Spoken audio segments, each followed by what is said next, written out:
And I know a lot about Shopify, but like that was literally the single best summary of the state of Shopify right now. I couldn't imagine trying to start Shopify without. Welcome back to another exciting video. We have Dan Dasilva, the man, the myth, the legend here with us. If you guys don't know Dan, he's another large YouTuber, has a massive Shopify following, and is also just one of my best friends. We're gonna be talking about the state of dropshipping, the state of Shopify, right? Because a lot of things have changed. 3 to 5 years ago, you could just find any necklace on AliExpress and become an instant bazillionaire, right? We're gonna be answering the age-old question since the dawn of time, which is Shopify, is dropshipping saturated? And if it is, right, is it even still possible to make money? So we're gonna be answering those two questions. Really quickly though, Dan, give us like a 60-second background. So quick backstory, I don't want to spend too much time on it. I owed my parents a lot of money, didn't know where to go. I had no college degree. I was a high school dropout. I was literally a loser, and that's how I look at my old self. And I ended up finding through trial and error dropshipping, and oh man, let me just tell you, it's been such a fun ride. Millions of dollars generated, just through personally with me and partners as well. Right. So that's kind of how I got started, was out of pure desperation of needing to pay my parents back. Cool, so that was like the 15-second story, so let's get right into it. So the market a few years ago, here's the thing really quickly before I dive into the market a few years ago, it's not so much the market has changed, the consumer has changed. So the market a few years ago, you can just throw up anything on Facebook, and legitimately anything, and make disgusting amounts of money. Because here's the thing, the CPMs back then, so how much you pay for every 1,000 impressions on a platform like Facebook, was dirt cheap. And when I first got started, Facebook didn't even have 2 million advertisers on the advertisement platform. Now, there's over 6 million advertisers. So there wasn't as much competition back then, and you can literally just throw up, and I keep saying anything because I would try the most random things, and if I were to try them today, it would just fail completely. But back then I would just throw up a bunch of different things on a completely generic store and just start advertising. It would sell like crazy, just go. And the very first product that I had a home run with, we ended up doing around 250K worth of sales of that one particular product. What was it?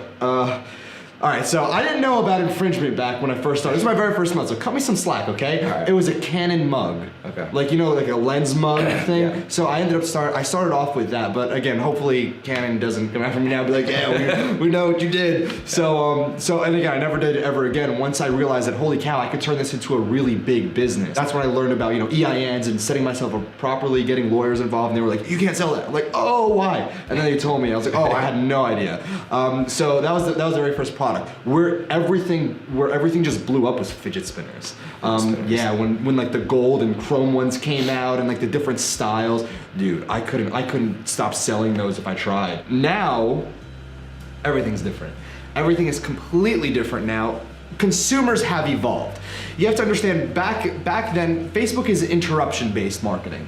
So essentially, you are interrupting somebody's pattern. Think of Facebook as like just you and me hanging out over here, and some random person walking in and be like, hey, I have this product, you want it? And then if we just don't say anything for 3 seconds, they go away to somebody else's house and walk in and be like, hey, I have this product, you want it? It's very awkward, and that's what Facebook is. Now, if he goes around to 100 different houses, yeah, I'm sure maybe 1 or 2 people will be like, yeah, we're interested. That's essentially what Facebook is. We are interrupting people when they're trying to look at Aunt Sally's, you know, pictures of her picnic or something. Yeah. So that's essentially what we're doing. And back then, it was like a looked upon, like not negatively looked upon now, because ads aren't negatively looked upon, but they're more interruption based. People get angry with them. That's why they have negative and positive feedback score with Facebook now.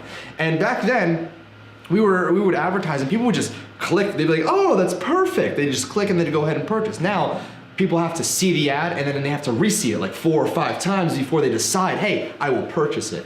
So the frequency of the end user purchasing and how many times they have to see your particular advertisement from then and now has increased. So if you take a look at some of the most successful stores out right now, aside from like the celebrity stores, it's, you kind of have to understand that the market is really catering to branded products, like certain style branded products. Like one that I sold recently was a blender, right? A portable blender that has, the thing inside and charged with the USB. But then you have a site like blendjet.com where it only has that one product. That's the only thing they sell. And they are crushing it. They are making so much money, and it's only from one product. Now, where the differentiating factor becomes is, how do you find that product? How do you have to create a bunch of one product stores and hope one of them hits? No, and this is kind of where things get a little bit more tactical. What I do right now is I own the fancygadget.com, and if you go on there, there's over 200 different little gadget-based products. And what I do is I just start creating a bunch of ads, running $5 to $10 every single day for the ad set. And I just start running it to those particular products, and I want to see what works. So I'll be testing like 80, 90 things at any given time, just to be, not because I want to, but more so because I can. Once I started making enough money, I grew my budget even further, and I didn't only have to test 1, 2, 3 products. I can go out and just mass test, find out what works, and then take them to their own stores. So how are you finding these gadgets? Because I've always heard that gadgets, right, are really working very well for people. It makes a lot of sense too, because you can't go and buy like a blender bottle from like Safeway or Walmart. The very first thing that I would say is use something like Thieve.co, and all Thieve is a compilation of AliExpress products that are really trendy, really cool, and it's consumer driven. So consumers, they have like a little plugin for Google Chrome, and when people buy stuff from AliExpress, they put it into like the Thieve database, and it shows you like how many sales of regular consumers, not dropshippers. Wow. So it tells us what consumers are buying, which is the first thing. The second thing that I do is I'll just scour like AliExpress all day and night long, and just all I'll do is I'll go in and start looking at the related products, and I'll also dive into the vendor's store. So I'll see who's selling it, go to the vendor, and look at their other top sellers, like their best sellers. Because typically, if I'm looking for like an iPhone charger, wireless iPhone charger, I can go and find one of the top vendors, go into his store, and then his top sellers will be the same exact product, just in different styles and variations. And then the third thing, which is, this is more the advanced, but this is where people should end up, is with an agent in China. So it's called a dropship agent. They have multiple different roles, but one role you could assign to them is going to these trade shows, going to these manufacturers, and asking them what's new and coming out. And then these dropship agents, they'll text you, typically through WeChat, and they'll send you pictures of what's new, like of the actual product, and then you have first dibs of those, which is really cool before they hit AliExpress. Because there's a big misconception that AliExpress is the manufacturer. No, AliExpress is the supplier. Right. So a supplier still needs to go to the manufacturer. All AliExpress is suppliers. They go to the manufacturer, they buy a bunch of products. That's why if you ever look at an AliExpress vendor, like if you go to their vendor page, they all have the same related product. They're not like the Walmart of AliExpress, one particular vendor. It's because they go to a manufacturer who specializes in electronics, and they'll buy in bulk, and it might be like 10 cents for a unit, and they'll sell it for 20 cents, but they're playing so much volume that we're able to buy it for 20 cents and still sell it at a profit. But what a dropship agent does is they'll go right to the manufacturer. Is it dead? Absolutely not. Dropshipping has been around way before I was born, and it will be around way after I'm gone.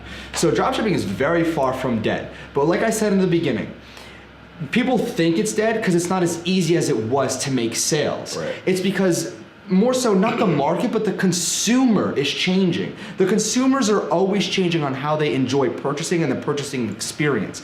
Before, it used to be one touch, right? 1 or 2 touches to go ahead of them seeing an ad and buying. Now, it might require 5 to 8, which again makes it more expensive for the advertisers like us. So even though we know it requires a little bit more time for the user to see the ad before they purchase, now how do we evolve with that, right? Okay, so it might be more expensive, so that means what? We have to operate in the red? No. That means we have to start building out and using different processes, perhaps maybe post-sale sequences, where if somebody purchases something from your store, they're gonna get follow-up emails with a bunch of different products that are related to what they purchased.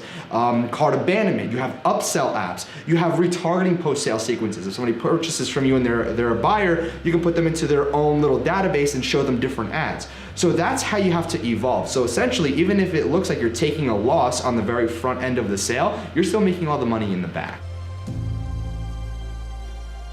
Just like any other business, you're required to have capital, okay? Right. Now, The lowest amount now in 2019 that I would suggest anybody to start with is around $700 to $800 bare minimum to get started with. If you asked me 2 years ago, I would have said, yeah, you could get started with like $200, $300, but the market moves, so now you need a little bit more capital. If you don't have $700 to $800 to really get started, what I suggest doing is finding the means, and even go through some of Kevin's videos, he'll show you a bunch of different strategies that you can use to make that money.